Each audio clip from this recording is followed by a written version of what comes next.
Hello friends, welcome to our YouTube channel that is IP trend. और आज की class में हम डिस्कस करने वाले हैं बस और लीनियर टोपोलॉजी। जैसा कि आप सब जानते ही हैं कि हम क्लास 12 का इंफॉर्मेटिक प्रैक्टिसेस का सिलेबस कवर कर रहे हैं और ये हमारी थर्ड यूनिट चल रही है। फर्स्ट और सेकंड यूनिट हम ऑलरेडी कंप्लीट कर चुके हैं। थर्ड यूनिट जो है हमारी कंप्यूटर नेटवर्क्स की है, जो हमारी बुक का चैप्टर 9 और चैप्टर 10 कवर करती है। हमने चैप्टर 9 से स्टार्ट किया है क्योंकि उसमें पहले कंप्यूटर नेटवर्क्स का इंट्रोडक्शन आपको दिया गया है, उससे रिलेटेड सारी टर्म्स के बारे में समझाया गया है। कंप्यूटर नेटवर्क्स की 4 वीडियोस हम ऑलरेडी कंप्लीट कर चुके हैं, जिसमें हमने बिगनिंग में नेटवर्क की एडवांटेजेस डिसएडवांटेजेस की, देन कंपोनेंट्स ऑफ नेटवर्क के बारे में हमने पढ़ा।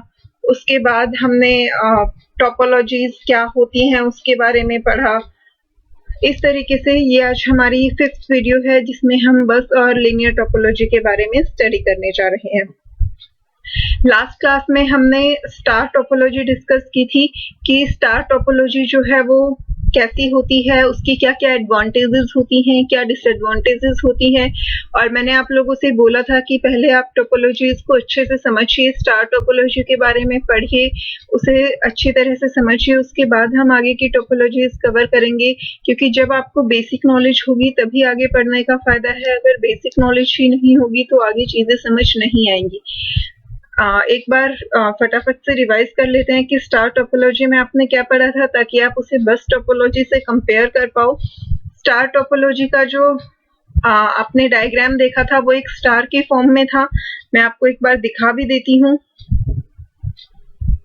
ये देखिए, ये आपका स्टार टोपोलॉजी का डायग्राम था, जो आपको देखने में बिल्कुल स्टार के शेप का लग रहा है। यहाँ पे सेंटर में हमारा कॉन्सेंट्रेटर होता है, यानी कि जिससे हमारे सारे होस्ट, सारी नोड्स जो हैं वो ज्वाइंट होती हैं। तो जितने भी कंप्यूटर्स हमारे नेटवर्क में कनेक्टेड हैं वो सारे कंप्यूटर्स इस सेंट्रल नोड से कनेक्टेड होते हैं। इस सेंट्रल नोड में बहुत सारे कंसंट्रेटर्स होते हैं। कंसंट्रेटर्स वो पॉइंट होते हैं जहां से हम किसी भी सिस्टम को इजीली ऐड कर सकते हैं, इजीली रिमूव कर सकते हैं। तो जब भी हमें एक नया सिस्टम ऐड करना होता है हम उसे इस कंसंट्रेटर के साथ ऐड कर देते हैं। जब भी हमें किसी सिस्टम को रिमूव करना है तो हम उसे इस कंसंट्रेटर से रिमूव कर देते हैं और वो इजीली रिमूव हो जाता है। इसीलिए स्टार टोपोलॉजी जो है वो बहुत फ्लेक्सिबल होती है कि इसमें हम इजीली सिस्टम्स को ऐड और रिमूव कर सकते हैं, रिकॉन्फ़िगर कर सकते हैं। तो ये इसकी सबसे बड़ी एडवांटेज थी। डिसएडवांटेजेस में भी हमने देखा था कि यहाँ पे क्या होता है कि सेंट्रल नोड पे डिपेंडेंसी बहुत ज्यादा होती है। अगर सेंट्रल नोड ही हमारी वर्क करना बंद कर देगी तो सारे सिस्टम्स जो हैं वो ऑटोमेटिकली बंद हो जाएंगे, कोई भी सिस्टम वर्क नहीं करेगा। तो आज की क्लास में हम देखेंगे अब बस टोपोलॉजीज के बारे में। बस टोपोलॉजी जो होती है उसे हम लीनियर टोपोलॉजी भी कहते हैं। और ऐसा क्यों होता है? क्योंकि इस टोपोलॉजी की जो शेप होती है, अगर आप इसे देखेंगे तो ये एक बस की शेप की दिखाई देती है। ये देखिए, यहाँ आपको ये डायग्राम दिया भी हुआ है। ये एक लीनियर सीक्वेंस होती है सिस्टम्स की, जो हमारे होस्ट, नोड, कंप्यूटर्स, सिस्टम आप कुछ भी कह सकते हैं, उनकी लीनियर सीक्वेंस होती है और इसीलिए हम इसे लीनियर या बस टोपोलॉजी कहते हैं। Another popular topology for data network is the linear. पहले हमने स्टार पढ़ी थी जो सबसे फेमस है। सेकंड नंबर पे जो आती है वो है हमारी linear topology. This consists of a single length of the transmission medium, normally coaxial cable, onto which the various nodes are attached. अब यहाँ पर देखिए, बस टोपोलॉजी के अंदर ट्रांसमिशन मीडियम की सिर्फ एक ही लाइन होती है। एक सिंगल लेंथ का ट्रांसमिशन मीडियम होता है और वो नॉर्मली क्या होता है, कोएक्सियल केबल होता है। बट चेंज भी हो सकता है, ट्विस्टेड पेयर या फिर ऑप्टिकल फाइबर भी हो सकता है, बट यूजुअली वो कोएक्सियल केबल का बना होता है। तो ये जो आप देख रहे हैं यहाँ पे, ये होता है हमारा ट्रांसमिशन मीडियम। अब यहाँ पर देखिए बस टोपोलॉजी में एक सिंगल लेंथ का ट्रांसमिशन मीडियम है, लेकिन जब हमारी स्टार टोपोलॉजी थी, हर सिस्टम जो है कंसंट्रेटर से कनेक्टेड था, तो हर सिस्टम से कंसंट्रेटर तक हमें ट्रांसमिशन मीडियम की ज़रूरत पड़ रही थी और इसीलिए स्टार टोपोलॉजी में वायर की लेंथ जो है वो ज़्यादा रिक्वायर्ड होती है और बस टोपोलॉजी में वायर लेंथ जो है वो बहुत ही कम रिक्वायर्ड होती है। जितने भी सिस्टम्स, जितने भी होस्ट या नोड हमारे नेटवर्क में कनेक्टेड होते हैं, वो सारे होस्ट, वो सारे नोड्स जो हैं वो इस ट्रांसमिशन मीडियम से कनेक्टेड होते हैं। The topology is used in traditional data communication network where the host at one end of the bus communicate with several terminals attached along its length. Normally जो है बस टोपोलॉजी वो पहले के time में डाटा कम्युनिकेशन नेटवर्क्स में use की जाती थी। जब भी कभी एक होस्ट जो है वो चाहे इस बस के, यहाँ पे जो ये बस वर्ड यूज किया गया है वो इस ट्रांसमिशन मीडियम के लिए यूज किया गया है क्योंकि ये बस की शेप का होता है। तो कोई भी एक होस्ट जो इस बस से कनेक्टेड है वो इस बस से कनेक्टेड बाकी सभी होस्ट से कभी भी जो है कम्युनिकेट कर सकता है। वो चाहे तो एक साथ सभी होस्ट्स के साथ भी कनेक्ट कर सकता है, वो चाहे तो एट अ टाइम किसी एक सिंगल होस्ट से भी कनेक्ट कर सकता है। तो इस तरीके से जो है कम्युनिकेशन बहुत इजी हो जाता है, हमें किसी सेंट्रल नोड की ज़रूरत नहीं पड़ती जो डिसाइड करे और काम जो है वो आसान होता है। The transmission from any station travels the length of the bus in both the directions.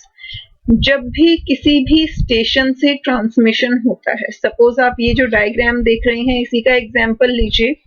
यहाँ पे आपके पास 5 सिस्टम्स जो हैं वो कनेक्टेड हैं और इसी नेटवर्क में एक सर्वर है और एक प्रिंटर है, ठीक है। अब मान लीजिए ये वाला सिस्टम जो है वो ट्रांसमिट करना चाहता है कुछ भी डाटा, कोई इंफॉर्मेशन, ठीक है। तो जिस भी स्टेशन को कुछ भी ट्रांसमिट करना होगा तो उस स्टेशन से जो भी इंफॉर्मेशन आई है वो इस बस में दोनों डायरेक्शंस में ट्रेवल करेगी एंड तक, यानी कि यहाँ पे भी इस बस की फुल लेंथ तक वो ट्रेवल करेगी और इस डायरेक्शन में भी बस की फुल लेंथ को वो कवर करेगी। यही चीज वो यहाँ कह रहा है।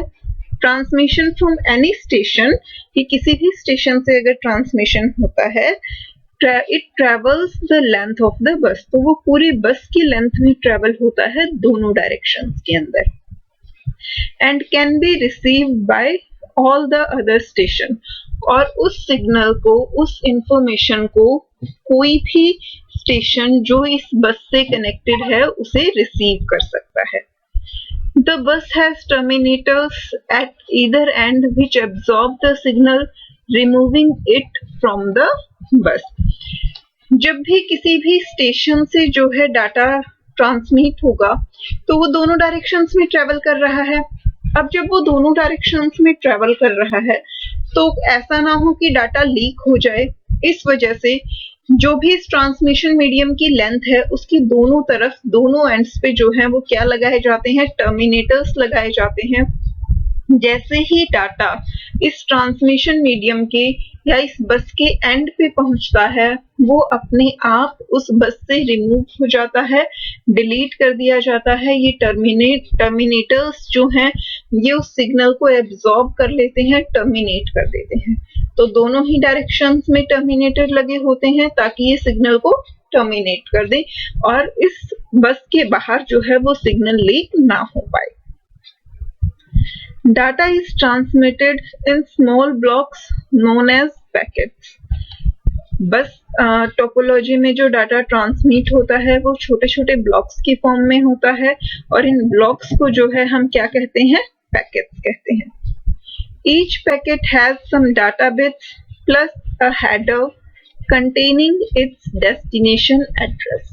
अब जैसा कि आपने पढ़ा कि जब भी कोई भी सिस्टम जो है डाटा ट्रांसमिट करेगा तो वो पूरी बस में ट्रेवल करेगा और जितने भी सिस्टम्स उस बस से कनेक्टेड हैं वो सब उस सिग्नल को रिसीव कर सकते हैं।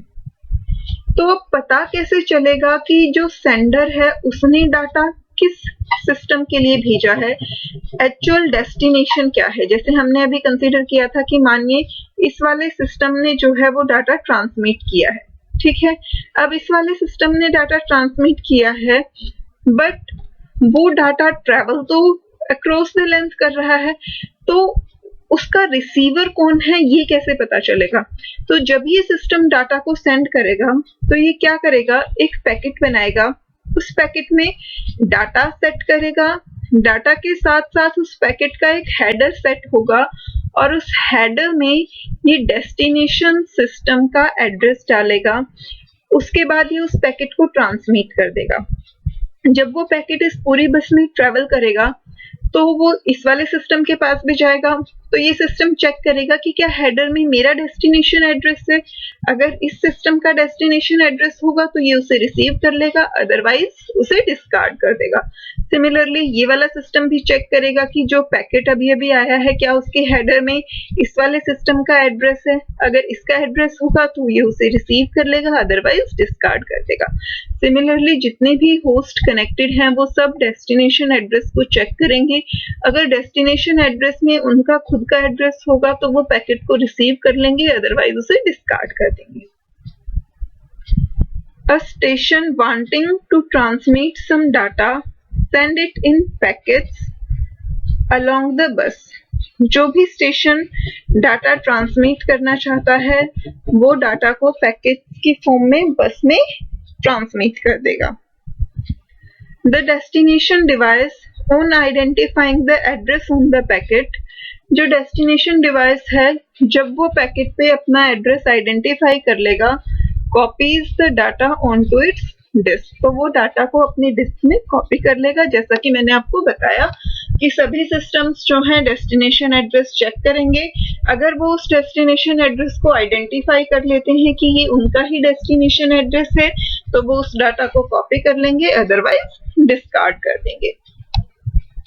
नाउ ये तो हो गई बस टोपोलॉजी की फंक्शनैलिटी।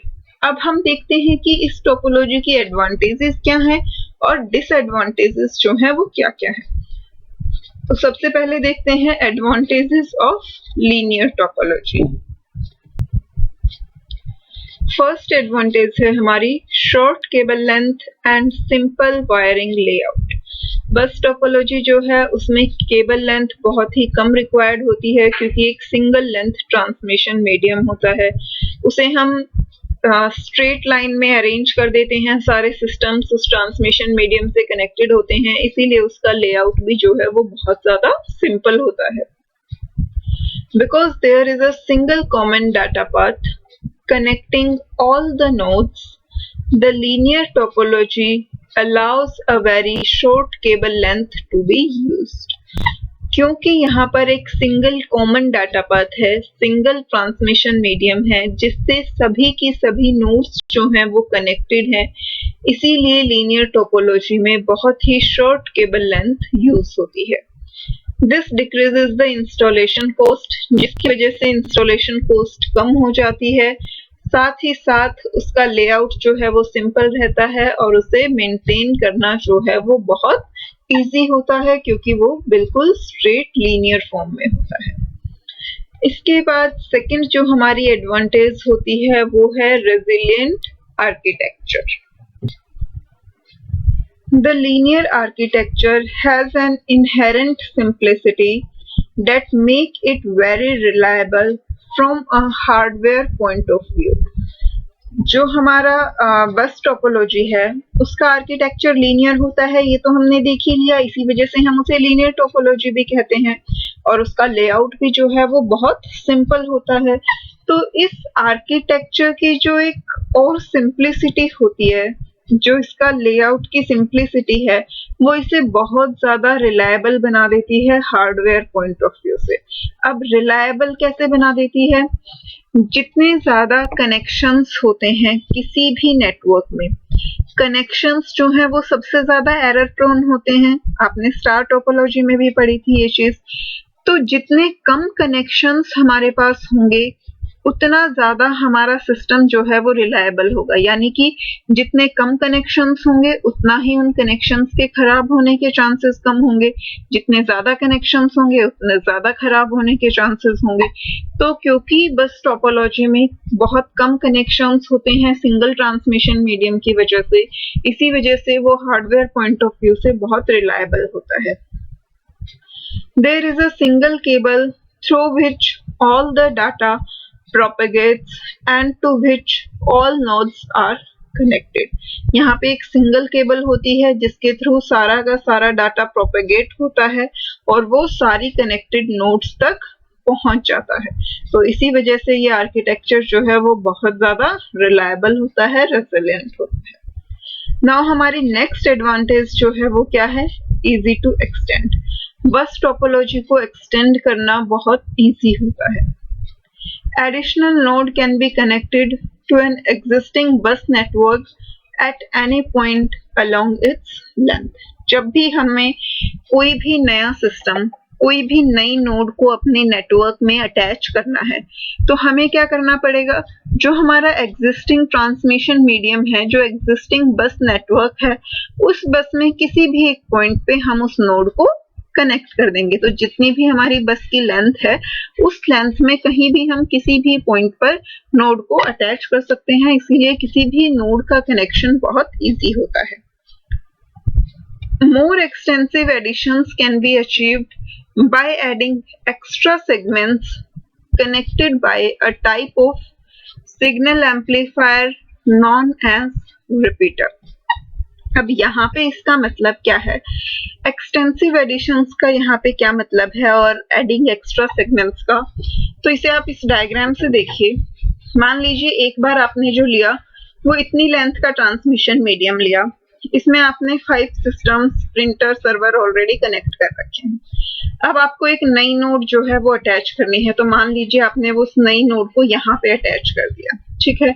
उसके बाद एक और सिस्टम आपको कनेक्ट करना है अपने नेटवर्क में, उसे आपने यहाँ नेटवर्क में कनेक्ट कर दिया। अब इसके बाद सपोज, क्योंकि हमेशा मान लीजिए कोई ऑफिस ही है, उसमें नए नए एम्प्लॉयज आते रहते हैं, उन्हें सिस्टम एलोकेट होते रहते हैं, तो उन सबके सिस्टम नेटवर्क से कनेक्ट होते जाते हैं।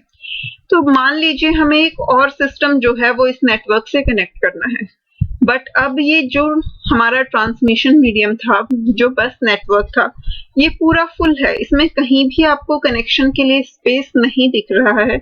आपको लग रहा है कि अब अगर इसमें मैंने और कनेक्शन की तो ये ओवरलोडेड हो जाएगा।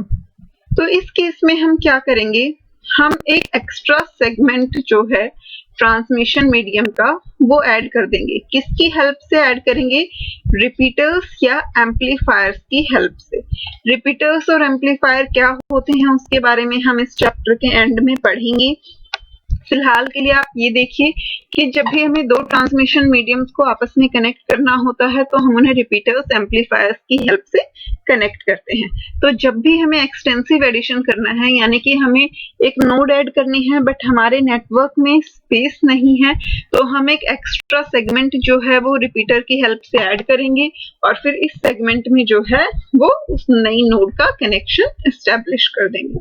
तो इस तरीके से एडिशन जो है वो बहुत ईजी होता है बस नेटवर्क के अंदर। नाउ अब इसके बाद जो है वो हमारी आ जाती हैं disadvantages of linear topology. Disadvantages अब मैंने आपको बताया ही था कि हमारी जितनी भी टोपोलॉजीज हैं सबकी कुछ ना कुछ एडवांटेज हैं, तो उनके साथ साथ उनकी कुछ ना कुछ डिसएडवांटेजेस भी हैं। हमें हर टोपोलॉजी की एडवांटेज और डिसएडवांटेज दोनों को कंसीडर करना होता है और उसके बाद ये डिसीजन लेना होता है कि हमें जो नेटवर्क एस्टेब्लिश करना है उसके लिए कौन सी टोपोलॉजी जो है वो बेस्ट रहेगी। तो पहली जो डिसएडवांटेज है लीनियर टोपोलॉजी की वो है फॉल्ट डायग्नोसिस इज डिफिकल्ट। अब देखिए यही पॉइंट जो है वो स्टार टोपोलॉजी में एक एडवांटेज था, क्योंकि वहां पे फॉल्ट डायग्नोसिस जो है वो बहुत इजी था।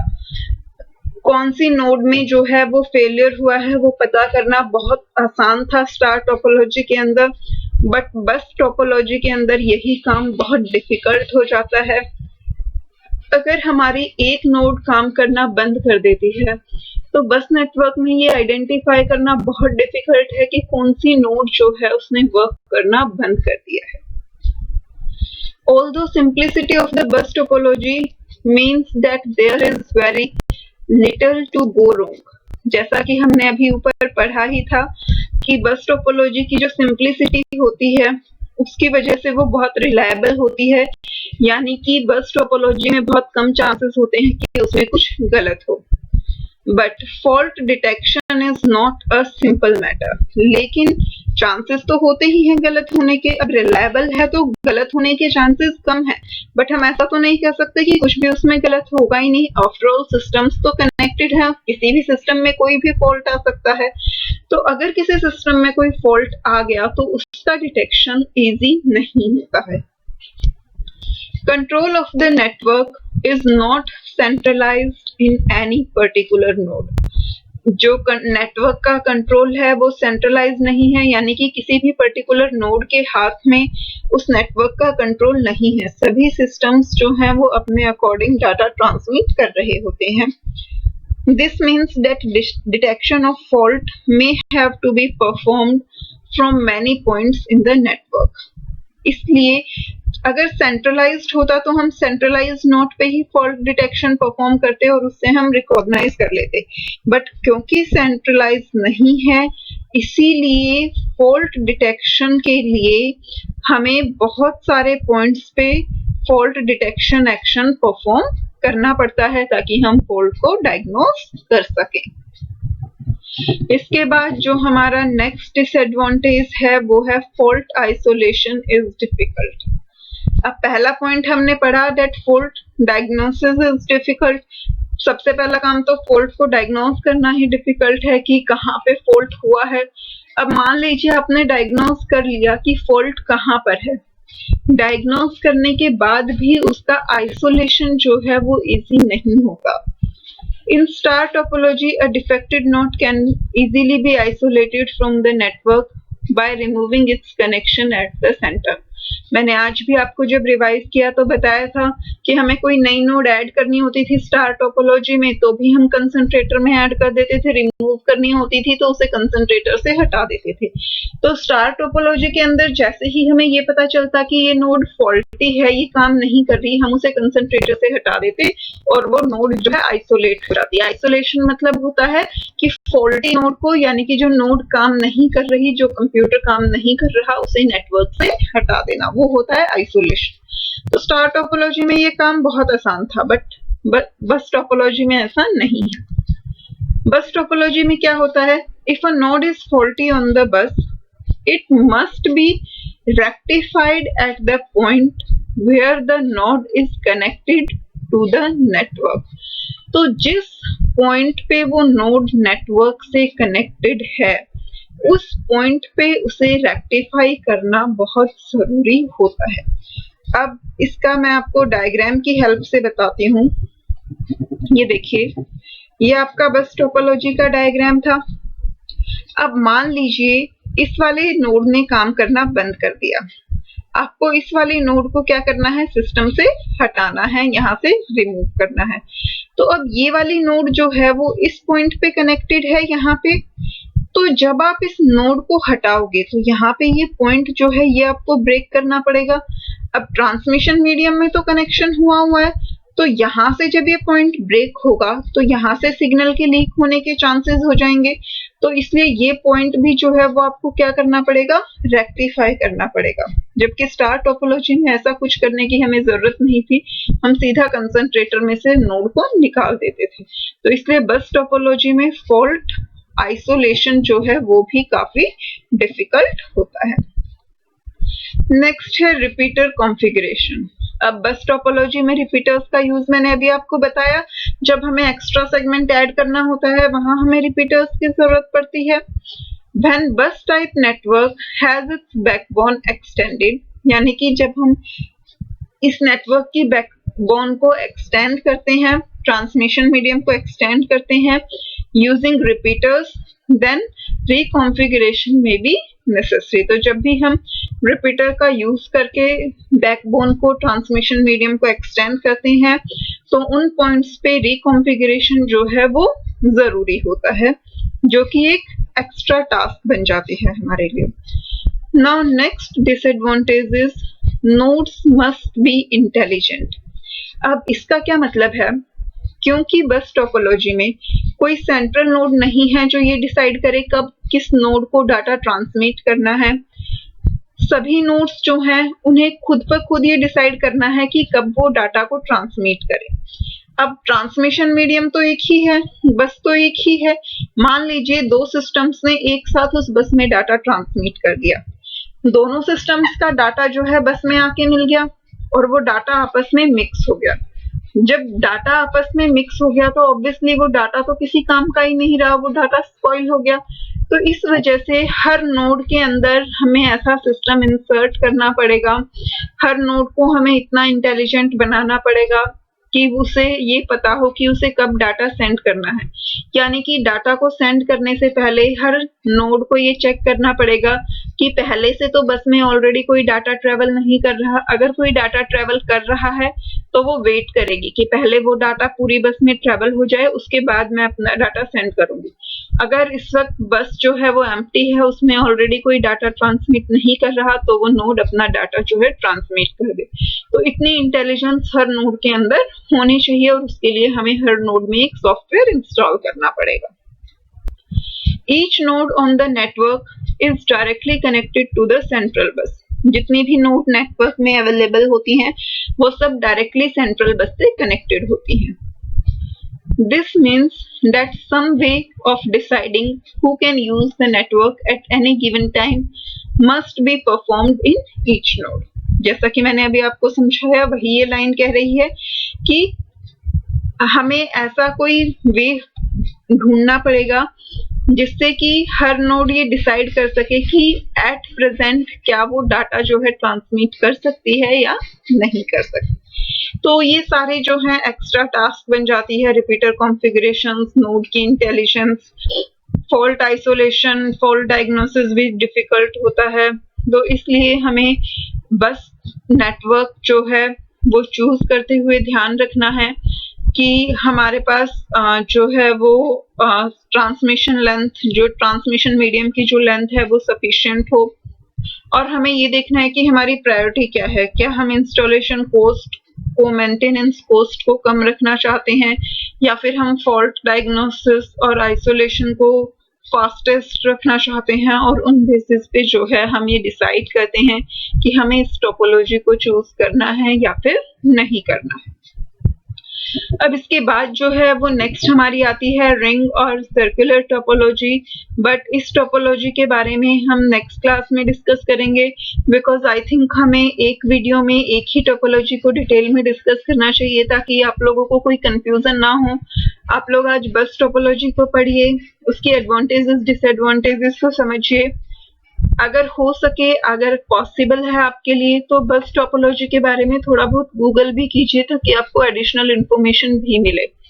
साथ ही साथ मुझे फीडबैक जरूर प्रोवाइड कीजिए कमेंट करके कि आपको वीडियो पसंद आई या नहीं आई। अगर वीडियो पसंद आई है तो लाइक बटन जरूर प्रेस कीजिएगा, और अगर अभी तक चैनल सब्सक्राइब नहीं किया है तो चैनल को सब्सक्राइब कीजिए ताकि हर नई वीडियो की नोटिफिकेशन आपको मिलती रहे। बेल आइकन प्रेस करना मत भूलिएगा। मिलते हैं नेक्स्ट वीडियो में। Bye bye.